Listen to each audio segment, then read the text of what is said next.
গেল বছরের ৫ আগস্ট আওয়ামী লীগ সরকারের পতনের পর থেকে উষ্ণ হতে শুরু করে বাংলাদেশ-পাকিস্তান সম্পর্ক। ফলে দুই দেশের মধ্যে তথ্য আদান-প্রদানও উল্লেখযোগ্যভাবে বৃদ্ধি পেয়েছে। এমন পরিস্থিতিতে পাকিস্তান সরকার ও ব্যবসায়ী গ্রুপগুলো আশা করছে আগামী ১ বছরের মধ্যে বার্ষিক বাণিজ্য বেড়ে $৩ বিলিয়ন হতে পারে, যা বর্তমান সময়ের চেয়ে ৪ গুণ বেশি। এদিকে বাংলাদেশ-পাকিস্তানের সম্পর্কের এই উন্নতির বিষয়ে সতর্ক দৃষ্টিতে তাকিয়ে রয়েছে ভারত। এ বিষয় নিয়ে একটি প্রতিবেদন প্রকাশ করেছে বিবিসি। বিস্তারিত জানাচ্ছেন এসআই রাজ। ১৯৭১ সালে বাংলাদেশ পাকিস্তানের কাছ থেকে স্বাধীনতা লাভ করে। এরপর কখনোই খুব ভালো সম্পর্ক গড়ে ওঠেনি দুদেশের মধ্যে। সম্পর্ক সবচেয়ে বেশি খারাপ হয় যখন শেখ হাসিনা তৃতীয়বার ২০১৪ সালে ক্ষমতায় আসেন। এরপর গত আগস্টে আওয়ামী লীগ সরকারের পতনের পর দুই দেশের মধ্যে সম্পর্ক স্বাভাবিক হতে শুরু করেছে।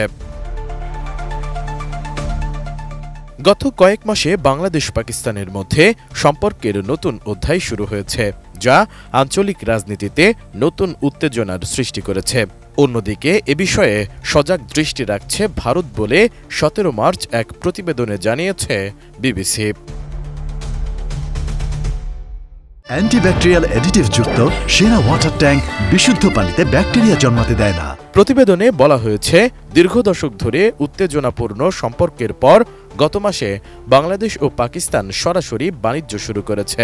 বাংলাদেশ পাকিস্তান থেকে ৫০ টন চাল আমদানি করেছে। এছাড়া সরাসরি ফ্লাইট চালু, সামরিক যোগাযোগ পুনরুদ্ধার, ভিসা প্রক্রিয়া সহজীকরণ এবং নিরাপত্তা বিষয়ে সহযোগিতার খবরও প্রকাশিত হয়েছে। বিশ্লেষকরা মনে করেন, বাংলাদেশ পাকিস্তানের এই ঘনিষ্ঠতা একটি কৌশলগত পদক্ষেপ। লন্ডনের কিংস কলেজের সিনিয়র ফেলো ও পাকিস্তানি শিক্ষাবিদ আয়েশা সিদ্দিকা বলেন, পাকিস্তান ও বাংলাদেশের বর্তমান সম্পর্কটি কৌশলগত। তারা একসঙ্গে ভারতের আধিপত্যের বিরুদ্ধে প্রতিরোধ গড়ে তুলতে চাইছে। এ বিষয়ে সাবেক বাংলাদেশি কূটনীতিক হুমায়ুন কবির বলেন, গত ১৫ বছর ধরে বাংলাদেশ পাকিস্তান সম্পর্ক কিছুটা জটিল ছিল, কিন্তু এখন এটি দু প্রতিবেশীর স্বাভাবিক সম্পর্কের দিকে ফিরে যাচ্ছে। এই উন্নয়ন ভারতের জন্য বিশেষভাবে গুরুত্বপূর্ণ, কারণ পাকিস্তানের সঙ্গে ভারতের দীর্ঘদিনের শত্রুতা রয়েছে।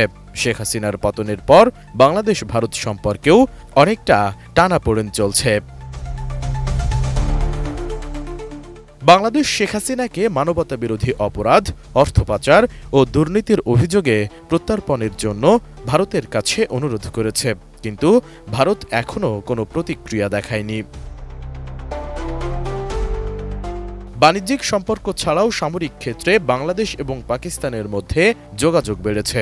এরই মধ্যে গত বছর দুটি বৈশ্বিক অনুষ্ঠানে বাংলাদেশের অন্তর্বর্তী সরকারের প্রধান উপদেষ্টা ড মোহাম্মদ ইউনূস ও পাকিস্তানের প্রধানমন্ত্রী শাহবাজ শরীফ দ্বিপক্ষীয় বৈঠক করেছেন।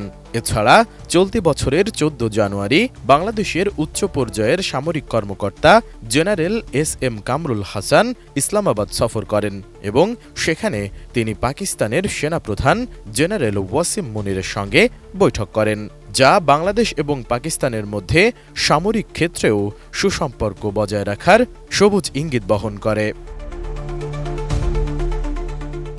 এসআই রাজ, ডেস্ক রিপোর্ট, এটিএন নিউজ।